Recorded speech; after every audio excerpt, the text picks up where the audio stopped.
ഇനി പറയട്ടെ, വിവാഹ ജീവിതം നയിക്കുന്നവരോട് നല്ല സ്നേഹത്തോടെ വിവാഹ ജീവിതം മുന്നോട്ട് കൊണ്ടുപോകണം. അള്ളാഹു നമ്മെ സഹായിക്കുമാറാകട്ടെ. നിങ്ങൾ നോക്ക്, അലിയാര് തങ്ങളും ഫാത്തിമ ബീവി റളിയല്ലാഹു അൻഹയും എത്ര കാലമാണ് ഒരുമിച്ച് ജീവിച്ചത്. വിവാഹം കഴിക്കുമ്പോൾ ഫാത്തിമ ബീവിക്ക് 18 വയസ്സാണ്, അലി റളിയല്ലാഹു അൻഹു 21 വയസ്സാണ്.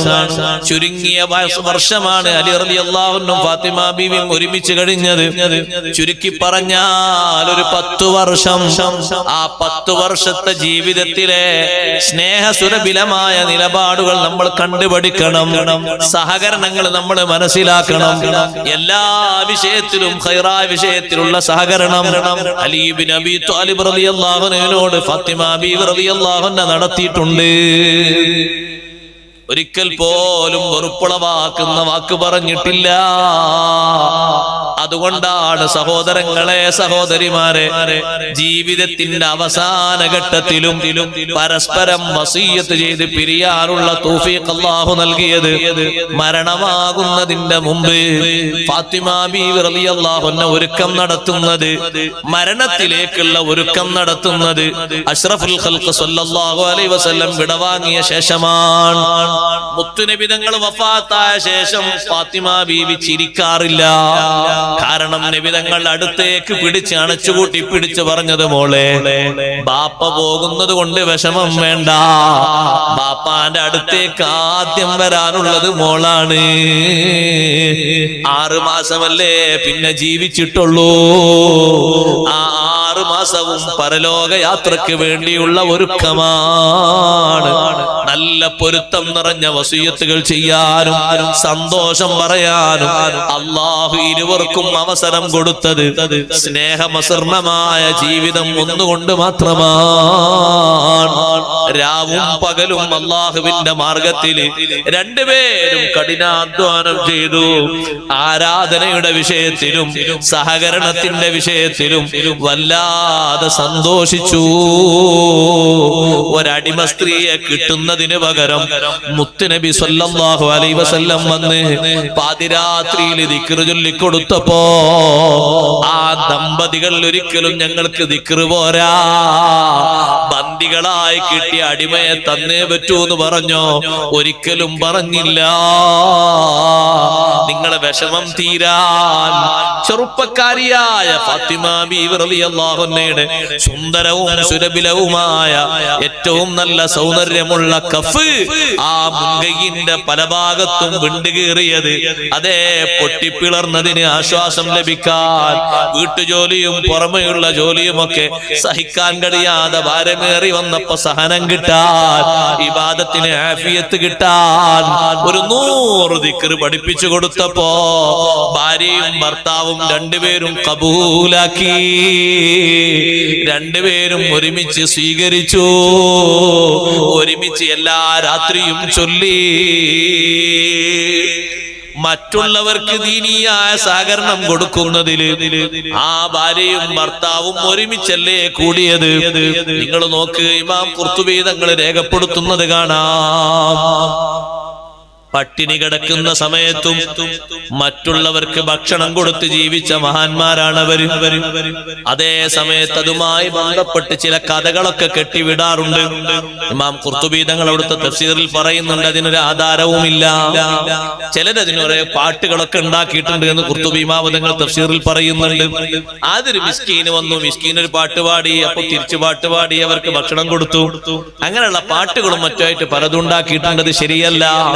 അതേ സമയത്ത് അവർക്ക് ഭക്ഷണം കഴിക്കാൻ വേണ്ടി ഒരു യഹൂദിയിൽ നിന്ന് അലി ഇബ്നു അബീ ത്വാലിബ് റളിയല്ലാഹു അൻഹു ജോലിയെടുത്തിട്ട് കൊണ്ടുവന്ന ശൈവം അത് പൊടിച്ചിട്ട് ഭക്ഷണം ഉണ്ടാക്കുന്ന നേരത്ത് ഒരേ ദിവസം തന്നെ മിസ്കീനും അനാഥയും തടവിൽ നിന്ന് പുറത്താക്കിയ ആളും മോചനം കിട്ടിയ ആളും വീട്ടിൽ വന്നപ്പോ ഭക്ഷണം കൊടുത്തിട്ടുണ്ട്.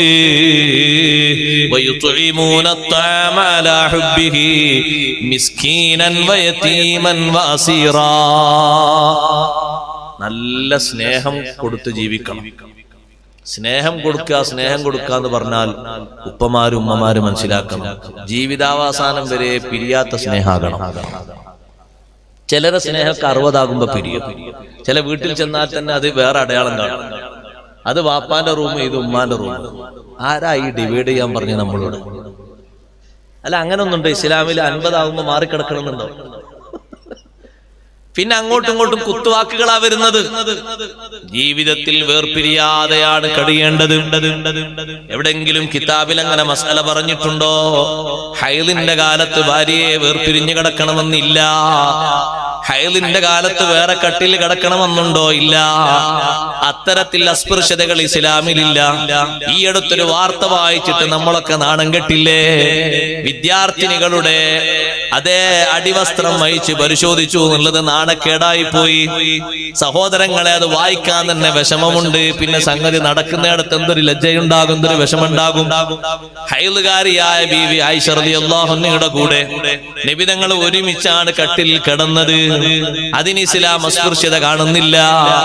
ഒരിക്കൽ നബി തങ്ങൾ മദീനത്തെ പള്ളിയിൽ ഇത്തികാഫിരിക്കുമ്പോ ആയിഷ ബീവി റളിയല്ലാഹു അൻഹയോട് വാതിൽക്കൽ ഇരുന്നിട്ട് മുടി വാരി തരാൻ വേണ്ടി പറഞ്ഞു. മുടിയൊന്ന് ചീകിത്തരാ, മുടി ചീകാൻ വേണ്ടി ചീർപ്പെടുത്തുന്നു വാരാൻ വേണ്ടി പറഞ്ഞപ്പോ ആയിഷ റളിയല്ലാഹു അൻഹ പറഞ്ഞു, ഞാൻ ഹൈലുകാരിയാണ്. പിന്നെ വിധങ്ങൾ പറഞ്ഞു, ഹൈല് കയ്യിലൊന്നല്ലല്ലോ, ഹൈല് കയ്യിലല്ലല്ലോ, മുടി വാരുന്നതിന് എന്താ കുഴപ്പോ? തങ്ങൾ മടിയിലേക്ക് തല വെച്ചു കൊടുത്തു. ആയിഷ റളിയല്ലാഹു അൻഹ അങ്ങനെ മുടി ചീകി കൊടുത്തു. അങ്ങനെ തൊടാൻ പാടില്ല, എടുക്കാൻ പാടില്ല, ഭക്ഷിക്കാൻ പാടില്ല, ടച്ച് പാടില്ല എന്നൊരു വിഷയം ഇസ്ലാമിലില്ല. പ്രായം കൂടുമ്പോൾ മാറിക്കിടക്കണമെന്നൊന്നും ഇസ്ലാമിലില്ല. ജീവിതാവസാനം വരെ സ്നേഹത്തോടെ കഴിയണം. നിങ്ങൾ നോക്ക്, അഷ്റഫുൽ ഖൽഖ് സല്ലല്ലാഹു അലൈഹി വസല്ലം വഫാത്താകുമ്പോൾ 63 വയസ്സാണ്. ബീവി ആയിഷ റളിയല്ലാഹു അൻഹക്ക് 18 വയസ്സാണ്. ആ മഹദിയുടെ മടിത്തട്ടിൽ കിടന്നിട്ടല്ലേ തങ്ങൾ വേർപിരിയുന്നത്.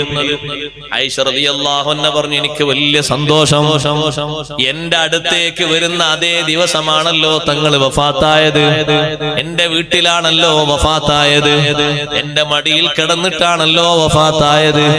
എന്റെ ഉമിനീരും അവിടുത്തെ ഉമിനീരുമാണല്ലോ അവസാനം സംഗമിച്ചത്. അബ്ദുറഹ്മാൻ റളിയല്ലാഹു അൻഹു വീട്ടിലേക്ക് വന്നപ്പോ, ആയിഷ ബീവിന്റെ സഹോദരനാണ്, അബ്ദുറഹ്മാൻ റളിയല്ലാഹു അൻഹുവിന്റെ കയ്യിൽ മിസ്വാക്ക് കണ്ടു. തങ്ങൾ ആ മിസ്വാക്കിലേക്ക് ഇങ്ങനെ നോക്കുന്നത് ഞാൻ ശ്രദ്ധിച്ചപ്പോ ഞാൻ പതുക്കെ ചോദിച്ചു, നബിയെ മിസ്വാക്ക് വേണോ? തലയാട്ടി മിസ്വാക്ക് വേണമെന്ന അർത്ഥത്തില് സഹോദരനിൽ നിന്ന് ഞാൻ ആ മിസ്വാക്ക് വാങ്ങി. അറാക്കല്ലേ അതിന്റെ ഒരു ഭാഗം എന്റെ നാവിൽ വെച്ച്, എന്റെ പല്ലിൽ വെച്ച് ഞാൻ അങ്ങ് ചവച്ചരച്ചു. എന്റെ ഉമിനീരതിലുണ്ട്. ഞാൻ നിങ്ങൾക്ക് അങ്ങ് തേച്ചു കൊടുത്തു. എന്റെ ഉമിനീരും അവിടുത്തെ ഉമിനീരും അവസാനം ഒരുമിച്ചുകൂടി. ഇതൊരു സ്നേഹത്തിന്റെ മാർഗമാണ്. ബാപ്പയും ഉമ്മയും കശപിശ പറയുമ്പോൾ പിറ്റേന്ന് മരിച്ചു പോകരുത്. അല്ലാഹ് നമ്മളെ കാക്കട്ടെ. ഇന്നലെ ബാപ്പയും ഉമ്മയും വല്ലാത്ത വക്കാണായിരുന്നു, അടിപിടിയായിരുന്നു. ഉമ്മ പുറത്തേക്ക് ഓടി, ബാപ്പ കത്തിയെടുത്തപ്പോ പിറ്റേന്നാണ് ബാപ്പേണ്ട ഒരേ കട്ടിൽ കിടക്കട്ടെ. 60 വയസ്സായ ബാപ്പയും ഉമ്മയും, പ്രായം 60 കഴിഞ്ഞിട്ടില്ലേ? അഷ്റഫുൽ ഖൽഖ് സല്ലല്ലാഹു അലൈഹി വസല്ലം തങ്ങൾ ആ ഖദീജ റളിയല്ലാഹു അൻഹയുടെ കൂടെ ഒരുമിച്ചല്ലേ കഴിഞ്ഞത്. ഒരു രാത്രി പോലും വേർപിരിഞ്ഞ അവസ്ഥ മക്കയിലുണ്ടാകുമ്പോ ഇല്ലല്ലോ. സ്നേഹം കൊടുത്തും തിരിച്ചു വാങ്ങിയും നല്ലോണം സഹകരിച്ച് ജീവിക്കണം. സ്നേഹവാക്കുകൾ പറഞ്ഞു ജീവിക്കണം. അപ്പുറത്തും ഇപ്പുറത്തുമുള്ള വെറുപ്പിന്റെ ഭാഗങ്ങൾ, വെറുപ്പിന്റെ ഏതെങ്കിലും ഭാഷകൾ, അത് പൊറുക്കാനും മറക്കാനും കഴിയണം. അതുകൊണ്ട് ആ ഭാര്യ ഭർത്താക്കന്മാരെ ബന്ധത്തെ പറ്റി അള്ളാഹു പറഞ്ഞപ്പോ, ഹുന്ന ലിബാസുൽ ലക്കും വഅൻതും ലിബാസുൽ ലഹുന്ന, ഒരുപാട് വിശദീകരിച്ച ആയത്താണിത്. മഹാന്മാർ ഹുന്ന ലിബാസുൽ ലക്കും, ആ സഹോദരിമാര്, പെണ്ണുങ്ങൾ, അവര് നിങ്ങൾക്കുള്ള ഉടയാടകളാണ്. വഅൻതും ലിബാസുൽ ലഹുന്ന, നിങ്ങൾ അവർക്കുള്ള ഉടയാടകളുമാണ്. അവരുടെ സുരക്ഷിതത്വം നിങ്ങളെ കയ്യിലാണ്, നിങ്ങളെ സുരക്ഷിതത്വം അവരുടെ കയ്യിലാണ്. വസ്ത്രം ധരിക്കുമ്പോൾ കണ്ടില്ലേ, ഉള്ളിലുള്ള കരകളൊന്നും കാണുന്നില്ലല്ലോ. പോരായ്മകൾ മറച്ചുവെക്കാൻ ഇരുവരും ശ്രമിക്കണം. ഭാര്യയുടെ പോരായ്മ ഭർത്താവ് പറയരുത്, ഭർത്താവിന്റെ പോരായ്മ ഭാര്യ പറയരുത്. സയ്യിദുനാ റസൂലുള്ളാഹി സ്വല്ലല്ലാഹു അലൈഹി വസല്ലം പറഞ്ഞില്ലേ, ഭാര്യയുമായി ബന്ധം ചേർന്ന് കൂട്ടുകാർക്കിടയിൽ വന്നിട്ട് സല്ലാപത്തിന്റെ വിഷയങ്ങൾ പറയുന്നവൻ സമൂഹത്തിലെ ഏറ്റവും വൃത്തികെട്ടവനാണ്. അത് മൊബൈലിലൂടെ, ഫേസ്ബുക്കിലൂടെ, വാട്സാപ്പിലൂടെ പകരുന്നവന്റെ കാര്യം പിന്നെ പറയാനില്ല. എത്ര വൃത്തികേടാന്നറിയോ നിങ്ങൾ? ആളുകൾക്കൊക്കെ ഇങ്ങനെ കഥ ഇല്ലാതായി പോയത് എങ്ങനെ? ഭാര്യയും ഭർത്താവും തമ്മിൽ ഇണചേരുന്ന കഥകളൊക്കെ ഒപ്പിച്ച് പറയാൻ യാതൊരു ഹയാ ഇല്ലാതായി പോയത് എങ്ങനെയാ സഹോദരങ്ങളെ? ഒരു സ്നേഹത്തിന്റെ അവസാനല്ലേ അത്? മറ്റുള്ളവരുടെ വീക്ക്നെസ്സുകൾ എങ്ങനെ പറയരുത്. ആ ബന്ധം അങ്ങനെയാണ്. അഥവാ ഒരു വാക്കേറെ പറഞ്ഞു സബൂർ ചെയ്യണം. ഭാര്യ പറഞ്ഞു ഒരു വാക്കേറെ പറഞ്ഞു സബൂർ ചെയ്യണം. ഭാര്യക്കൊന്ന് കലിതുള്ളി ക്ഷമ പാലിച്ച് ജീവിക്കണം. ആശിറൂഹുന്ന ബിൽ മഅറൂഫ്, നല്ല നിലയിൽ വർത്തിക്കണം. എങ്ങനെ നല്ല നിലയിൽ? ഭാര്യക്കൊന്ന് ഈറ്റായി, ഭാര്യക്ക് ഈറ്റാവുമ്പോ ഭർത്താവ് ഈറ്റാവുമ്പോൾ ഭർത്താവ് തണുക്കണം, ഭർത്താവിന് ഹീറ്റാവുമ്പോ ഭാര്യ തണുക്കണം. അങ്ങനെ വേണ്ടേ? രണ്ടാണ് സ്ട്രോങ് ഹീറ്റായാൽ പിന്നെ അവിടെ പരിധി വിട്ടു. അപ്പൊ പിന്നെ ഒരു വാക്കും കൂടി ഏറെ വന്നാൽ പിന്നെ ആ പരിധി ഊക്കേറിട്ട് എന്ത് പറയും? പിന്നെ മൂന്നും ഞാൻ ചൊല്ലിപ്പോയിക്കോന്നു. ഒന്നല്ല മൂന്നെണ്ണം. അതിന് കാത്തിരിക്കാണ് ഇബ്ലീസ്. കലീമുല്ലാഹി മൂസ അലൈഹി സ്വലാത്തു വസ്സലാമിന്റെ അടുത്ത് വന്നിട്ട് ഇബ്ലീസ് പറഞ്ഞു, മൂസാ നബി എനിക്ക് വലിയ സങ്കടമുണ്ട്, ഞാൻ സ്വർഗത്തുനിന്ന് പോകുന്നതുകൊണ്ട് വലിയ വിഷമമുണ്ട്, നിങ്ങളൊന്ന് അള്ളാഹിനോട് ശഫാഅത്ത് ചെയ്യണം, എന്റെ കാര്യത്തിൽ ഒന്ന് തോബ സ്വീകരിക്കാൻ വേണ്ടി നിങ്ങളൊന്ന് റെക്കമെൻഡ് ചെയ്യും. മൂസാ നബി അലൈഹി സ്വലാം പറഞ്ഞു, ഓ റെക്കമെൻഡ് ചെയ്യാലോ, നീ ഒന്ന് അനക്ക് തോബ് കിട്ടിയാല് ആൾക്കാരൊക്കെ രക്ഷപ്പെടൂലേ? മൂസാ നബി അലൈഹി സ്വലാം നിസ്കരിച്ചുകൊണ്ട് അള്ളാഹിനോട് ചോദിച്ചു, പഠിച്ചവനെ ഇബ്ലീസ് ഇങ്ങനെ വന്ന് പറയുന്നുണ്ട്, ഞാൻ എന്താ ചെയ്യേണ്ടത്? അള്ളാഹു തആല പറഞ്ഞു, മൂസാ നബിയെ നിങ്ങൾ ഇബ്ലീസിനോടൊന്ന് പറയണം, ആദം നബി അലൈഹി സ്വലാമിന്റെ ഖബറിൽ പോയിട്ട് ഒരു സുജൂദ് ചെയ്യാൻ തൗബ ഞാൻ സ്വീകരിച്ചു. ഞാൻ ഇബ്ലീസ് വന്ന് ചോദിച്ചു, മൂസാ നബി നിങ്ങൾ ചോദിച്ചു അള്ളാഹിനോട്? ഞാൻ ചോദിച്ചു. എന്താ അള്ളാഹു പറഞ്ഞത്? നിങ്ങളോട് ആദം നബിന്റെ ഖബറിന്റെ അടുത്ത് പോയി സുജൂദ് ചെയ്യാൻ പറഞ്ഞു. ഹയാത്ത് കാലത്ത് തന്നെ സുജൂദ് ചെയ്യാത്ത ഞാൻ ഇപ്പൊ മരിച്ചിട്ടാ സുജൂദ് ചെയ്യാൻ നിൽക്കണം, ഇന്നതിന് കിട്ടൂല. അപ്പൊ അവസ്തക്ബറ വകാന മിനൽ കാഫിരീൻ, ബഹുമാനം പണ്ടേ സ്വീകരിക്കാത്തവന് ഇപ്പോഴും കിട്ടൂല. ബഹുമാനത്തിന്റെ ഏതെങ്കിലും ഒരു സ്റ്റേജ് ബാപ്പയോടോ ഉമ്മയോടോ മറ്റോ കുറഞ്ഞു പോയിട്ടുണ്ടോ കരുതണം. പിന്നെയും ഒരു പക്ഷെ അത് ആവർത്തിച്ചു വന്നേക്കും. പിശാചതിന് കരുക്കൾ നീക്കും.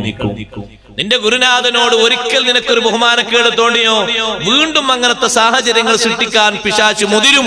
നിന്റെ അവസാനം പാതാളത്തിലേക്ക് അവൻ തള്ളിക്കളയും. നല്ലോണം കരുതണം, ശ്രദ്ധിക്കണം.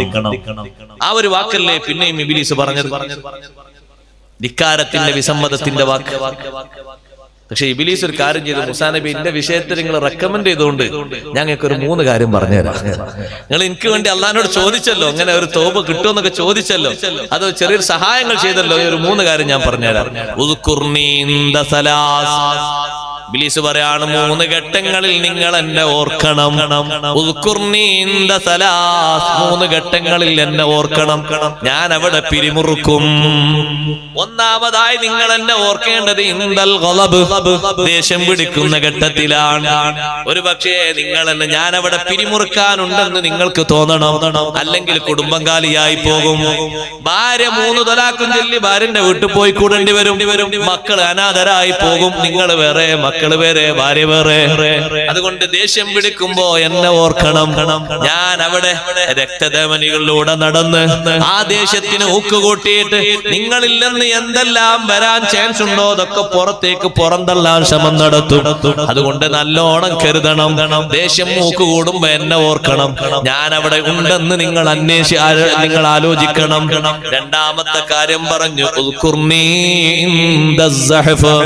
യുദ്ധം തിങ്ങി വിട്ടുന്ന സമയത്ത്, കൊടുമ്പിരി കൊള്ളുന്ന നേരത്തെ എന്നെ ഓർക്കണം. ഞാൻ അവിടെ വന്നിട്ട് മക്കളെ ഓർമ്മപ്പെടുത്തി തരും, ഭാര്യയെ ഓർമ്മപ്പെടുത്തി തരും, സമ്പത്ത് ഓർമ്മപ്പെടുത്തി തരും. പിന്തിരിഞ്ഞോ പടപൊരുതൽ നടക്കുകയാണ്, മുന്നോട്ട് നിന്നാ തല പോകും കേട്ടോ. അടുത്ത കൊല്ലം ഈ കായ്ക്കാനിരിക്കുന്ന സ്വത്ത് കാണാൻ കഴിയൂല. ഇപ്പൊ നിന്റെ ഭാര്യ ഗർഭിണിയാണ്, ഗർഭത്തിലുള്ള കുട്ടിയെ കാണാനൊക്കൂല, വേഗം ഓടിക്കോ എന്ന് ഞാൻ പറയും. യുദ്ധസമയത്ത് എന്നെ ഓർക്കണം. പിന്തിരിപ്പൻ ശൈലിയിൽ ഞാൻ അവിടെ വരും. ചില മഹാന്മാര് പറഞ്ഞു, യുദ്ധം മാത്രല്ല, സാമൂഹ്യമായ ബാധ്യതകളൊക്കെ അങ്ങനെ തന്നെ. ജമാഅത്തിന് പോകുമ്പോഴൊക്കെ അങ്ങനല്ലേ? ജമാഅത്തിന് പോകുമ്പോഴൊക്കെ ഇബ്ലീസ് നന്നായി വരും. എന്തെങ്കിലുമൊക്കെ ഒരു സ്വീപ്പുണ്ടാക്കാൻ വേണ്ടി അവൻ വരും. എന്നിട്ട് അവൻ എന്തെങ്കിലുമൊക്കെ ഒരു ഫിത്തിന കളിച്ചിട്ട് അവിടെ ഇവിടെയൊക്കെ ഒന്ന് സംസാരം. അതാ നിന്റെ കൂട്ടുകാരൻ ഒന്നലെ വന്നത്, അവനോട് സംസാരിച്ചു, ഓനോട് പിന്നെ സംസാരിക്കാൻ ഇവിടെ ഇക്കാമത്തുർക്കാൻ അല്ല, ഓനോട് സംസാരിച്ചു, ഓനെ പിന്നെ കണ്ടില്ലെങ്കിലും പെണ്ണ്. അന്നത്തോടുകൂടി അത് പോയി. നീ ഇന്നലെ അന്വേഷിച്ച് നടന്ന ആള് അതാ പീഡികത്തിന് ചോദിച്ചു കാര്യങ്ങൾ നിസ്കരിച്ചു ചോദിക്കാം. അല്ല ഇപ്പൊ തന്നെ ചോദിച്ചോ, മാത്തിന് നേരെ എത്ര ഇപ്പൊ തന്നെ ചോദിച്ചോ. പിന്തിരിപ്പിക്കും. ഇങ്ങനെയുള്ള സാമൂഹ്യ ബാധ്യതകൾക്ക് പിന്തിരിപ്പിക്കുക. അതുകൊണ്ടാണ് ചിലര് 10 മണിക്ക് തന്നെ ജുമാക്ക് വേണ്ടി വീട്ടിൽ നിന്ന് പുറപ്പെടും, പക്ഷെ ബാങ്ക് കൊടുക്കുന്ന 5 മിനിറ്റ് മുമ്പേ പള്ളിയിലെത്തുള്ളൂ. കാരണം അവരെ പെട്ടെന്ന് എത്തിക്കാൻ പാടില്ല എന്നുള്ള അവന്റെ ഒരു നിർദ്ദേശം. അത് വലിയ വിഷമാണ് തന്നെ. ഒരു പെട്ടെന്ന് അങ്ങനെ പള്ളിയിൽ പോയാൽ കാര്യം പോലെ പിടിച്ചാൽ കിട്ടൂല പിന്നെ. അതുകൊണ്ട് പതുക്കെ അവിടെയും ഇവിടെ കുറച്ച് വർത്താനൊക്കെ പറഞ്ഞ് കുറച്ച് പേപ്പറൊക്കെ വായിച്ച് കുറച്ച് പറയാൻ പറ്റുന്നോ പറ്റാത്ത കുറച്ച് പറഞ്ഞ് പിന്നെ ലാസ്റ്റ് ഇനിയിപ്പോ നമ്മളെക്കാളും പ്രായം കുറഞ്ഞവരൊക്കെ പോകാൻ തുടങ്ങി, ഇനി പള്ളിക്ക് അങ്ങ് പോട്ടെ എന്ന് പറയും. പുരക്കാർ നല്ല സമാധാനത്തിലാണ് പഠിച്ചോനെ. വാപ്പാക്ക് കിട്ടുന്ന കൂലിക്ക് ഒരു കണക്കൂലേ. വാപ്പ 11 മണിക്ക് ഇവിടുന്ന് കുളിച്ച് ഡ്രസ്സ് മാറ്റി പോയിട്ടുണ്ട്. ഇതാരെങ്കിലും ഏതെങ്കിലും പെണ്ണുങ്ങൾ അങ്ങനെ പറഞ്ഞാൽ അത് കാണുന്ന ആണുങ്ങൾ പറയും, വാപ്പാക്ക് കൊട്ടക്കണക്കിന് കൂലി കിട്ടും. ഇവിടുന്ന് 11 മണിക്ക് പോയിട്ട് 11:15 പള്ളിയിലൊന്നും എത്തിയില്ല, വാങ്ങ കൊടുക്കാൻ 5 മിനിറ്റ്. മൂപ്പര് എവിടെ ഇത്രയും നേരം? മൂപ്പരതാ അവിടെ എങ്ങനെ സംസാരിക്കണം? മൂപ്പരങ്ങനെ എത്തിയിട്ടില്ല. എത്താതിരിക്കാൻ ഇവന്റെ ശ്രമമാണ്. അങ്ങനെ വേഗം പോകരുത്, പെട്ടെന്ന് പോകരുത്. അതുപോലെ തന്നെയാണ് ജനാസ കൊണ്ടുപോകുമ്പോഴും ജനാസയുടെ പിന്നാലെ പോകുമ്പോഴും ഇബ്ലീസ് പറയും, നിസ്കരിച്ചില്ലേ, നിസ്കരിക്കാൻ തന്നെ വന്നു എന്നുള്ളത്ര ഹൈറാ, അതുകൊണ്ട് ഇനി വാക്കിലൊന്നും കൂടണ്ട, വേഗം പൊയ്ക്കോ. ഇനി അടുത്ത ആള് മരിച്ചാൽ പിന്നെയും പള്ളിക്ക് വരണ്ടേ, വേഗം പൊയ്ക്കോ. ജനാസിന്റെ കൂടെ നീ പോയില്ലേ, ഒരു കാര്യം. നിസ്കരിക്കാനും കൂടിയില്ലേ, 2 കാര്യം. ഇനിയിപ്പോ ശ്രേഷ്ഠമായ 2 കാര്യങ്ങൾ കൂടി കിടക്കാനുണ്ട്. ആ മയ്യത്തിന്റെ തജീസിലൊന്ന് സംബന്ധിക്കുക, ആ മയ്യത്തിനെ പള്ളിയിൽ നിന്ന് അങ്ങോട്ട് അനുഗമിക്കുക, ബാക്കിയുള്ള കാര്യങ്ങളിൽ പങ്കെടുക്കുക. അപ്പൊ പൂർണ്ണമായിട്ട് നീ ചെയ്യരുത്, അതുകൊണ്ട് സഹിക്കൂല. അവിടൊക്കെ വിലങ്ങ് തടിയാകും. മൂന്നാമത് എന്നെ ഓർക്കേണ്ടത്, എന്നെ ഓർക്കണം. മഹറമല്ലാത്ത ഒരു പെണ്ണിന്റെ കൂടെ നിങ്ങൾ ഒരുമിച്ച് നിൽക്കുമ്പോ എന്നെ ഓർക്കണം. നീയും ആ പെണ്ണുമായി വിവാഹ ബന്ധമില്ല, രക്തബന്ധമില്ല, തറവാട് ബന്ധമില്ല, അന്യ പെണ്ണാണ്, നിന്റെ ഭാര്യയല്ല കേട്ടോ, വേറെ പെണ്ണാണ്. ആ പെണ്ണുമായി നീ ഒരുമിക്കുമ്പോ ആ പെണ്ണിന്റെ ശരീരത്തിലേക്ക് നോക്കാൻ, ആ പെണ്ണിന്റെ സുന്ദരമായ വാചാലതയിലേക്ക് നോക്കാൻ, പിന്നെയും സംസാരിക്കാൻ, ഒന്ന് ശരീരം അടുക്കാൻ, ഒന്ന് കൂടെ നടക്കാൻ, ഒന്ന് കൂടെ പോകാൻ അവൻ വേദിയൊരുക്കി തരും. 3 ഘട്ടങ്ങളിലും എന്നെ ഓർക്കണം. ഒളബ് വരുമ്പോ പ്രത്യേകിച്ച് ഓർക്കണം. വിവാഹബന്ധം, സ്നേഹബന്ധം അതുകൊണ്ട് അറ്റുപോകരുത്. ഹബീബ് റസൂലുള്ളാഹി സ്വല്ലല്ലാഹു അലൈഹി വസല്ലം തങ്ങളുടെ സ്നേഹമസൃണമായ സ്വഭാവം പറഞ്ഞപ്പോ എപ്പോഴും ആയിഷ റളിയല്ലാഹു അൻഹ പറയാറുണ്ട്, ഞങ്ങൾക്കൊക്കെ എത്ര സ്ട്രോങ് ആയാലും നബി തങ്ങൾക്ക് സ്ട്രോങ് കൂടൂല. ഞങ്ങൾക്കൊക്കെ എത്ര സ്ട്രോങ് കൂടിയാലും ഹബീബ് സല്ലല്ലാഹു അലൈഹി വസല്ലം തങ്ങൾക്ക് ഒരു സ്ട്രോങ്ങും കൂടൂല. തങ്ങളെ തിരിച്ചുള്ള പ്രതികരണം അങ്ങനെയായിരിക്കും. സഫിയ ബീവി റളിയല്ലാഹു അൻഹയുടെ വീട്ടിൽ നിന്ന് നല്ലൊരു പലഹാരവുമായിട്ട് അടിമ വന്നു നബി തങ്ങൾക്ക് കൊടുക്കാൻ വേണ്ടി. നബി സല്ലല്ലാഹു അലൈഹി വസല്ലം എന്റെ വീട്ടിലാണ്. ആയിഷ റളിയല്ലാഹു അൻഹ പറയാണ്, അടിമ വന്നിട്ട് ദാ നബിയെ പലഹാരം. ഇതെവിടുന്ന? സഫിയ ബീവിന്റെ വീട്ടിൽ നിന്നാന്ന് പറഞ്ഞു. ഞാൻ അങ്ങോട്ട് ചെന്ന് അടിമന്റെ കൈക്ക് ഒരു തട്ടം കൊടുത്തു. ആയിഷ റളിയല്ലാഹു അൻഹ പറയാണ്, ഞാൻ തട്ടിയപ്പോ പാത്രം താഴെ വീണു, പലഹാരങ്ങളൊക്കെ ചിന്നിച്ചിതറി, പാത്രം പൊട്ടിയും ചെയ്തു. നമ്മളിങ്ങനെ ആലോചിച്ചാൽ നമ്മളിങ്ങനെ തിളക്കൂലേ? നമ്മളെ രക്തവും നമ്മളെ ഞരമ്പും നമ്മളെ രോമൊക്കെ തിളക്കും. എല്ലാ വിലയും നമ്മൾ പറയും, ഈ പെണ്ണിനെ കൊണ്ട് മനുഷ്യൻ കുടുങ്ങിയല്ല. അയലക്കത്തുള്ള ഒരു പെണ്ണ് ഒന്ന് കൊണ്ടുവരാനും ഇങ്ങോട്ട് അയക്കുക, അതും തട്ടിത്തെറിപ്പിച്ചു. അടിമ അങ്ങനെ പരിഭ്രാന്തനായി നോക്കാൻ, പടച്ചോനെ എന്താ സംഭവിച്ചത്? ഒരു ഭാഗത്ത് നബി സല്ലല്ലാഹു അലൈഹി വസല്ലം ഇരിക്കുന്നുണ്ട്. ഫതബസ്സമ, തങ്ങൾ പുഞ്ചിരിച്ചു. അവിടെ ഈറ്റായപ്പോ തങ്ങൾ ചിരിച്ചു. ചിരിച്ചിട്ട് തങ്ങൾ പറഞ്ഞു, ഖറത്തുമ്മുക്കും, നിങ്ങളെ ഉമ്മാക്ക് കുറച്ച് ദേഷ്യം കൂടി പോയതാണ്, വിഷമം വേണ്ട. നിങ്ങളെ ഉമ്മാക്ക് കുറച്ച് ഈർഷ്യത കൂടി പോയതാണ്, വിഷമൊന്നും വേണ്ട. ഹബീബ് റസൂലുള്ളാഹി സ്വല്ലല്ലാഹു അലൈഹി വസല്ലം തങ്ങൾ ശറഫാക്കപ്പെട്ട കൈകളിൽ ചിന്നി ചിതറിയ പലഹാരങ്ങളുടെ കഷ്ണങ്ങൾ പെറുക്കിയെടുക്കുന്നു. തങ്ങൾ പുറത്തു കൊണ്ടുപോയി വേസ്റ്റിൽ അത് തള്ളുന്നു. പൊട്ടിപ്പോയ പാത്രങ്ങളുടെ അവശിഷ്ടങ്ങളും പെറുക്കിയെടുത്ത് തള്ളുന്നു. പുറത്തു കൊണ്ടുപോയി ഇടുമ്പോ തങ്ങൾ വിളിക്കുന്നു, ആയിഷ, പലഹാരം നമുക്കുള്ളതാണ്, പാത്രം വായ്പയാണ്. നല്ലൊരു പാത്രം എടുത്ത് പകരം കൊടുക്കൂ ആയിഷ. പാത്രം പൊട്ടിയാൽ പകരം പാത്രം കൊടുക്കണമല്ലോ, പലഹാരം മാത്രമല്ലേ നമുക്കുള്ളത്. ആയിഷ റളിയല്ലാഹു അൻഹ പറയാ, അവിടുന്ന് ദേഷ്യപ്പെട്ടില്ല, ദേഷ്യത്തിന്റെ മുഖങ്ങൾ കാണിച്ചില്ല, ഒരു വാക്ക് പോലും പറഞ്ഞില്ല. ഭാര്യമാര് ദേഷ്യപ്പെട്ട് വരുമ്പോൾ അവരെ ദേഷ്യം തണുപ്പിക്കണം, ഒതുക്കി നിർത്തണം. അതാണ് വഅശിറൂഹുന്ന ബിൽ മഅറൂഫ്. നല്ല നിലയിൽ സ്നേഹത്തോടെ വർത്തിക്കണം.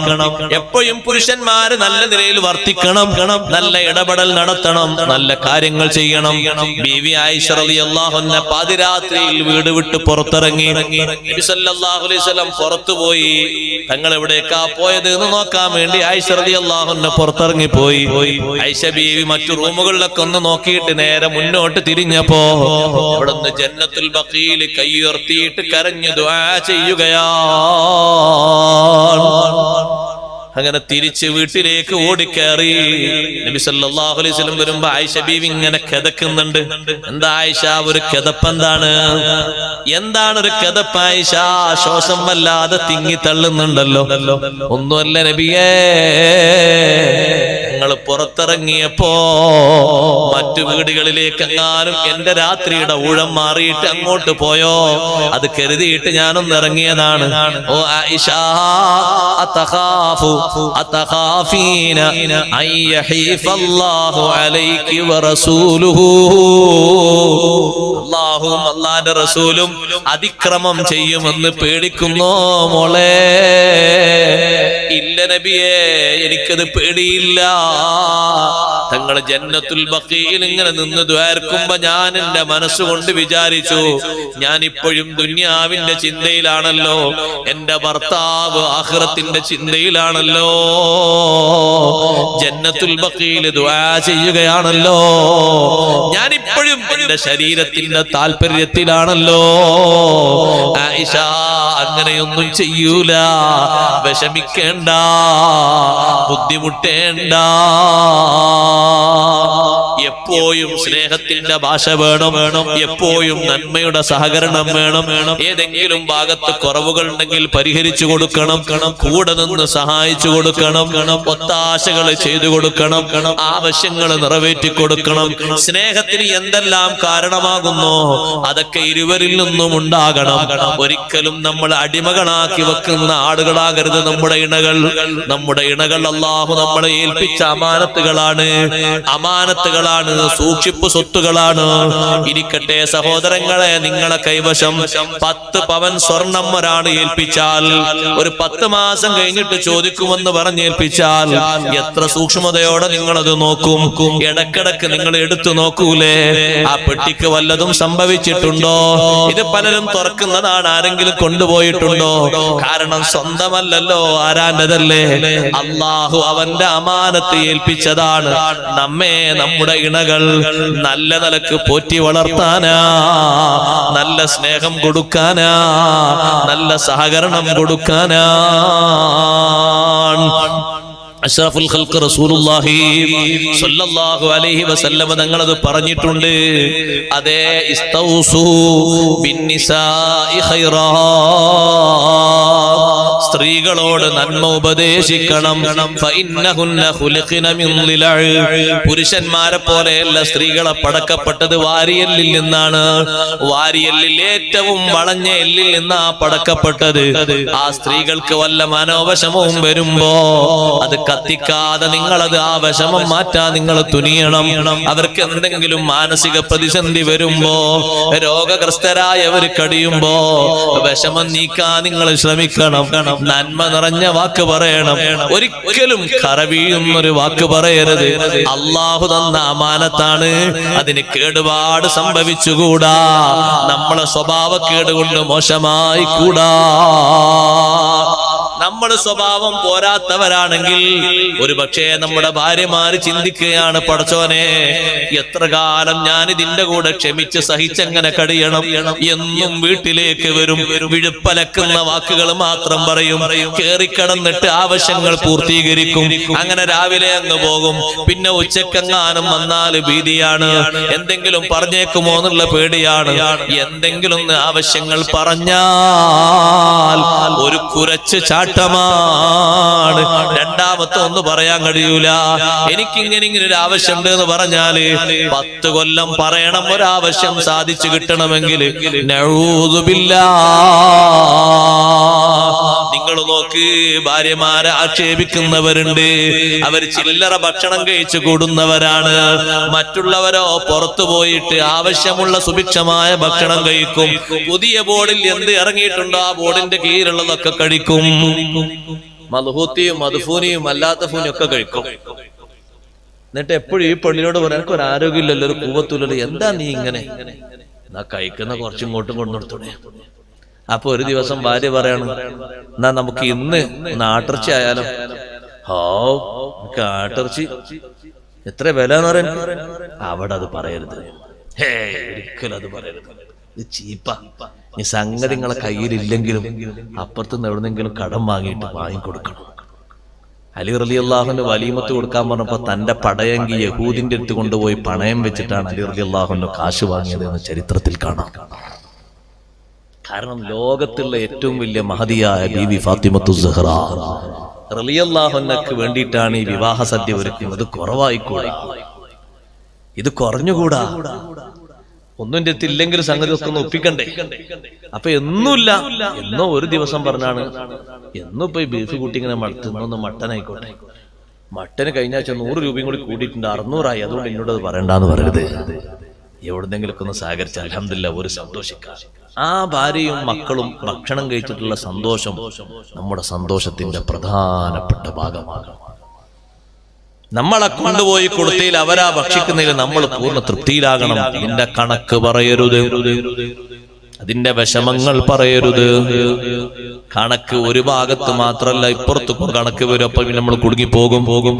സഹകരണ മനോഭാവത്തോടെ പോകണം. കുറ്റം വരാം, കുറവ് വരാം, മാസൂമീങ്ങളല്ലല്ലോ. പലതും കണ്ണടക്കേണ്ടതുണ്ട്, കണ്ണ് ചിമ്മേണ്ടതുണ്ട്, സഹകരണത്തോടെ പോകേണ്ടതുണ്ട്. അതുകൊണ്ടാണല്ലോ അഷ്റഫുൽ ഖൽഖ് സ്വല്ലല്ലാഹു അലൈഹി വസല്ലം പറഞ്ഞത്, ലാ യഫറഖു മുഅ്മിനുൻ മുഅ്മിനാ ഇൻ കരിഹ മിൻഹാ ഖുലുഖൻ റളിയ മിൻഹാ ആഖർ. ഒരു ഭർത്താവും ഭാര്യയെ വെറുക്കരുത്. ഒരു സ്വഭാവം നിങ്ങൾക്ക് വെറുപ്പായി തോന്നുന്നുണ്ടെങ്കിൽ വേറെ ഒന്നിൽ 100% ആള് മുന്നിലാണ്. പറയാതെ തന്നെ ചെയ്യുന്നവളാണ്, നല്ല തൃപ്തി നൽകുന്നവളാണ്.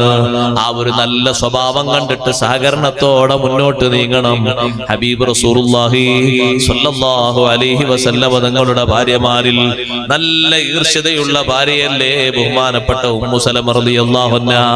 ഉമ്മു സലമ ബീവി റളിയല്ലാഹു അൻഹാ കല്യാണം കഴിക്കാൻ വേണ്ടി വന്നപ്പോൾ തന്നെ നബി തങ്ങളോട് പറഞ്ഞു, നബിയേ ഇന്നിംറഅത്തുൻ ഗൈറാ, ഞാൻ നല്ല ദേഷ്യമുള്ള പെണ്ണാണ് നബിയേ, അതുകൊണ്ട് നിങ്ങൾക്ക് എന്നെ കല്യാണം കഴിക്കുന്നതിൽ വിഷമം തോന്നും.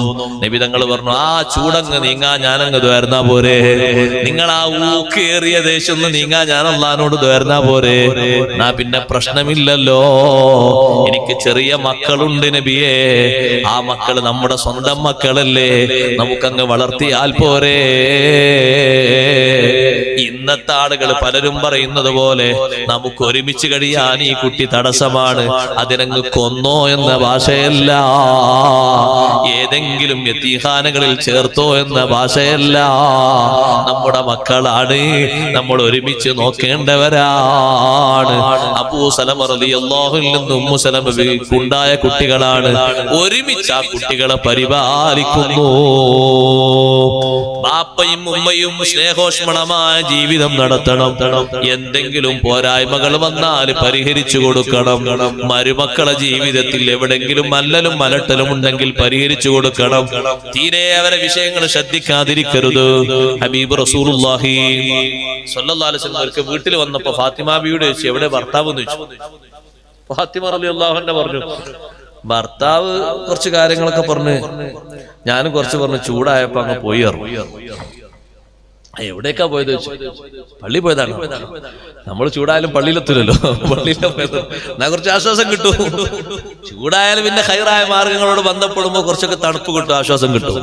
നബി സല്ലല്ലാഹു അലൈഹി വസല്ലം പോയി നോക്കുമ്പോ അലി റളിയല്ലാഹു അൻഹു കിടന്നിട്ട് കാലിന്റെ ഭാഗത്തുനിന്ന് തുണിയൊക്കെ നീങ്ങിപ്പോയിട്ടുണ്ട്, മുട്ടിന്റെ തായ് ഭാഗത്ത് തുണിയൊക്കെ നീങ്ങിയിട്ട് കാല് മണ്ണിലെത്തിയിട്ടുണ്ട്, മണ്ണിലായി പോയിട്ട് കിടക്കണം. വിരിച്ചു കടന്ന ആവശ്യം കറുത്ത അങ്ങോട്ട് നീങ്ങിപ്പോയി.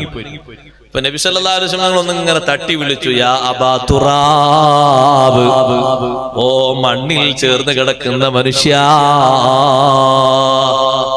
അലി റളിയല്ലാഹു അൻഹു പിന്നീട് എനിക്ക് സ്വന്തം പേര് വിളിക്കുന്നതിനേക്കാളും ആരും അബൂ തുറാബ് എന്ന് വിളിക്കാൻ എനിക്ക് ഇഷ്ടം. കാരണം ഈ വിഷയം പരിഹരിക്കാൻ വേണ്ടി വന്നപ്പോ സയ്യിദുനാ റസൂലുള്ളാഹി സ്വല്ലല്ലാഹു അലൈഹി വസല്ലം വിളിച്ച ആ പേര്, ആ വിളിയോടുകൂടെ ഒക്കെ തീർന്നു, വിഷമങ്ങളും പ്രശ്നങ്ങളൊക്കെ തീർന്നു. നല്ല സന്തോഷല്ലേ, നല്ല സ്നേഹമുള്ള ജീവിതം, ഒരിക്കലും വേർപിരിയാത്ത സ്നേഹം.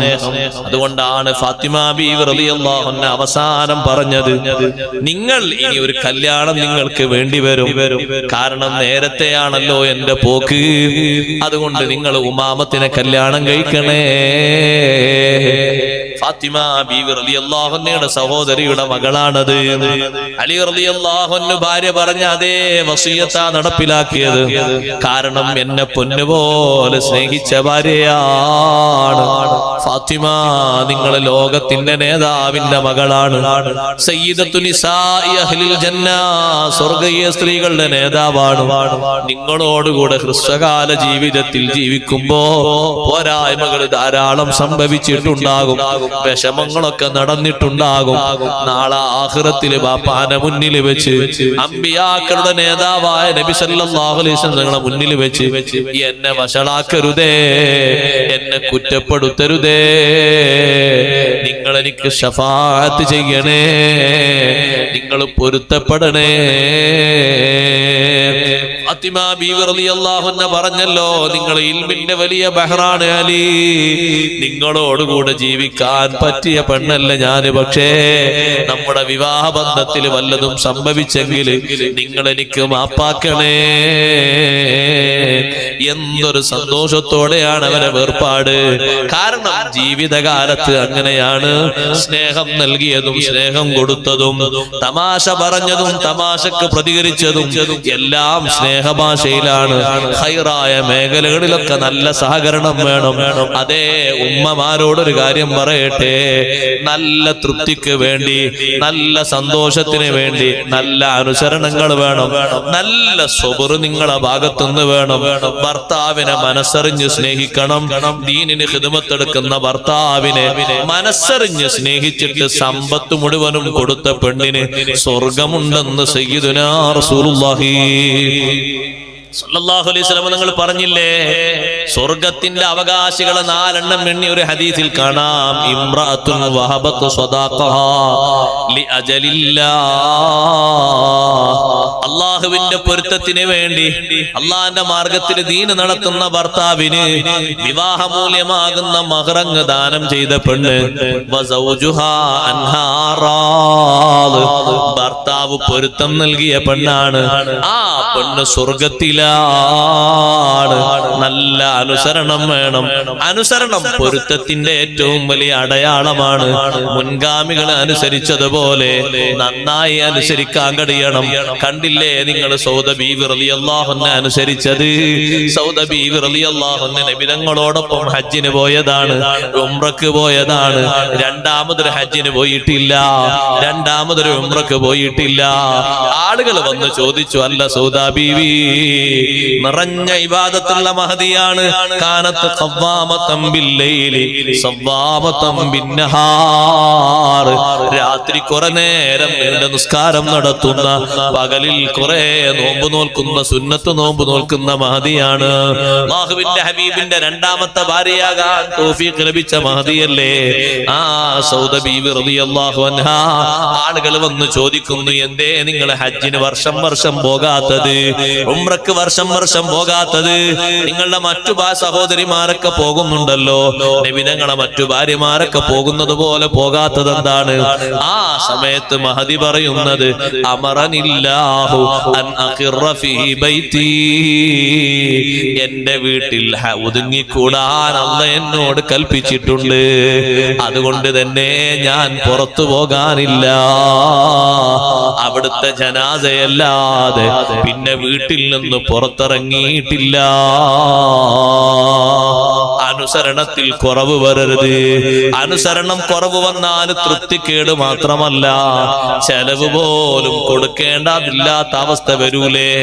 അനുസരണക്കേടിനെ പറ്റിയല്ലേ നുഷൂസ് എന്ന് ഫിഖ്ഹിൽ പറഞ്ഞത്. പിണക്കം എന്ന് പറഞ്ഞത് സംസാരിക്കാതിരിക്കുക എന്നതല്ല. പിണക്കത്തിന് കുറെ വിഷയങ്ങൾ പറഞ്ഞെടുത്ത്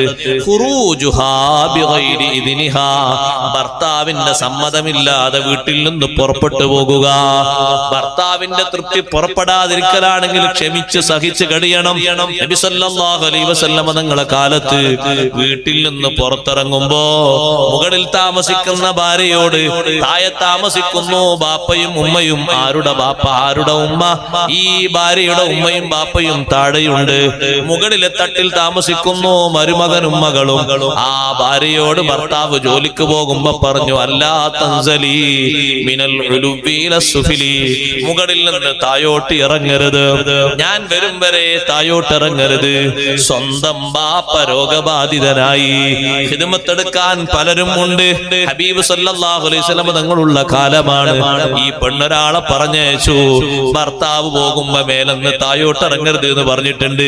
ഞാനും എന്റെ ഭർത്താവും ബാപ്പയുമായിട്ടൊരു പണക്കവുമില്ല, ഇങ്ങനൊരു നിർദ്ദേശം എനിക്ക് തന്നിട്ടുണ്ട്. ഇന്നത്തെ പോലെ ബന്ധപ്പെടാനുള്ള സൗകര്യമൊന്നുമില്ലല്ലോ, ജോലിക്ക് പോയതല്ലേ, കുറെ ദിവസം കഴിഞ്ഞ് തിരിച്ചു വരും. പക്ഷേ ഉപ്പ രോഗബാധിതനായിട്ടുണ്ടൊന്ന് കാണാൻ ഇറങ്ങട്ടെ. അല്ലാഹുവിന്റെ ഹബീബിന്റെ മറുപടി, നിന്റെ ഭർത്താവിന് നീ അനുസരിച്ചോ. പാപ്പാനോട് വെറുപ്പുണ്ടായിട്ടല്ല, ഉമ്മാനോട് വെറുപ്പുണ്ടായിട്ടല്ല, അവരെ നോക്കരുത് എന്ന് കൽപ്പിക്കാനുമല്ല, നന്നായി ഭർത്താവിനെ അനുസരിക്കാൻ വേണ്ടി പറഞ്ഞതാണ്. അപ്പൊ എത്ര ക്ഷമ വേണം, എത്ര ക്ഷമയിൽ അനുസരിക്കണം. കുറച്ചു ദിവസം കഴിഞ്ഞപ്പോൾ ബാപ്പ മരണപ്പെട്ടു. ബാപ്പാന്റെ മുഖത്തേക്ക് അവസാനത്തൊരു നോക്കാൻ ആർക്കാണ് താല്പര്യമില്ലാതിരിക്കുക. രണ്ടാമതും ആ സഹോദരി പറഞ്ഞയച്ചു ആളെ. അപ്പോഴും നബി സല്ലല്ലാഹു അലൈഹി വസല്ലം തങ്ങളെ മറുപടി പഴയത് തന്നെയാണ്, ഇതൊരു ക്രൂരതയാണെന്ന് ചിന്തിക്കരുത്.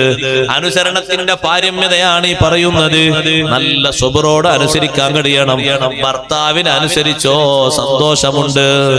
ആ ബാപ്പയെ കൊണ്ടുപോയി മറവ് ചെയ്തിട്ട് നബി സല്ലല്ലാഹു അലൈഹി വസല്ലം തങ്ങൾ ഒരു സ്വഹാബിയെ വിളിച്ചിട്ട് പറഞ്ഞു, ഇന്ന സ്ഥലത്ത് വീടിന്റെ മുകളിൽ താമസിക്കുന്ന ഒരു സഹോദരിയുണ്ട്. ഭർത്താവിന്റെ വാക്ക് അക്ഷരം പ്രതി സ്വീകരിച്ച് തന്റെ ബാപ്പയെ ഒരു നോക്കുപോലും കാണാൻ മുകളിൽ നിന്ന് താഴോട്ടിറങ്ങാതെ, ഇറങ്ങരുത് എന്ന് ഭർത്താവ് നിർദ്ദേശിച്ചത് ഇവർ തമ്മിൽ കംപ്ലൈന്റ് ഉണ്ടായിട്ടല്ല, വിഷമുണ്ടായിട്ടല്ല, ഒരു നിർദ്ദേശം അങ്ങനെ വെച്ചതാണ്. അത് പാലിക്കാൻ അത്രയും ക്ഷമിച്ചതുകൊണ്ട് ആ പെണ്ണിനോട് പോയിട്ടൊരു സന്തോഷം പറയണം. എന്താണത്? അന്നല്ലാഹ ഗഫറ ലി അബീഹാ. ഇവിടെ നമ്മൾ മറവ് ചെയ്ത ബാപ്പയില്ലേ, ബാപ്പക്ക് അല്ലാഹു പുറത്തു കൊടുത്തിരിക്കുന്നു. ബിത്വാഅതിഹാ ലിസൗജിഹാ, സ്വന്തം ഭർത്താവിനെ ആ പെണ്ണ് അനുസരിച്ചത് കൊണ്ട് ഈ ബാപ്പക്ക് ഖബറിൽ സന്തോഷം കിട്ടി. ഇതൊന്ന് പോയി പറഞ്ഞു കൊടുക്കണേ. ആ ഒരു പൊരുത്തം ഉമ്മമാരെ സ്നേഹം നൽകിയിട്ട് വാങ്ങണം, സഹകരണം നൽകിയിട്ട് വാങ്ങണം. വിഷമങ്ങളൊക്കെ മറക്കണം. എപ്പോഴെങ്കിലും കുത്തുവാക്കുകളോ മറ്റോ വന്നെങ്കിൽ അത് കാലകാലത്തേക്ക് മനസ്സിൽ സൂക്ഷിക്കാതെ വിട്ടേക്കണം. ഒരു കാര്യം കൂടി പറഞ്ഞ് ഞാൻ ഒറ്റ വാക്കുകൊണ്ട് അവസാനിപ്പിക്കട്ടെ, സമയം പരിമിതമാണ്. നല്ല കാര്യങ്ങൾക്ക് നല്ല ശുക്ർ പറയണം. നല്ല കാര്യങ്ങൾ നിർവഹിച്ചു തന്നാൽ നന്ദി പറയണം. എന്തിനും കുറ്റം കുറവാകരുത്. ഏത് ഭക്ഷണത്തിനും കുറ്റം കുറവും, ഏത് കാര്യത്തിനും.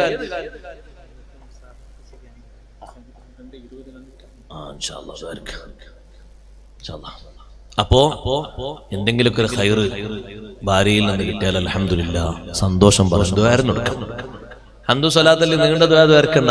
ജസാക്കല്ലാഹു ഖൈറാ തഖബ്ബലല്ലാഹു മിൻക, അല്ലാഹ് നിനക്ക് ഖൈർ തരട്ടെ, സന്തോഷം തരട്ടെ, നല്ല റാഹത്തായിട്ടെന്ന് പറഞ്ഞാൽ അതുപോലെ സോപ്പിടാനോ ഇനിയോ അങ്ങനെ കിട്ടാനോ ഉള്ളതല്ല, മനസ്സറിഞ്ഞിട്ടൊരു സന്തോഷത്തിന്റെ ദുആ. അഷ്റഫുൽ ഖൽഖ് റസൂലുള്ളാഹി സ്വല്ലല്ലാഹു അലൈഹി വസല്ലം ഉമ്മഹാത്തുൽ മുഅ്മിനീങ്ങൾക്കൊക്കെ അങ്ങനെ നല്ല സന്തോഷം കൊടുത്തിട്ടുണ്ട്. നല്ല സന്തോഷം കൊടുക്കുക. തിരിച്ചിങ്ങോട്ടും നന്മ കിട്ടിയാൽ ഭാര്യമാര് നല്ല സന്തോഷം പറയാ. സന്തോഷത്തിന്റെ ഖൈറിന് വേണ്ടി ദുആ. അല്ലാഹു നമ്മുടെ സദസ്സ് ഖബൂലാക്കി തരട്ടെ.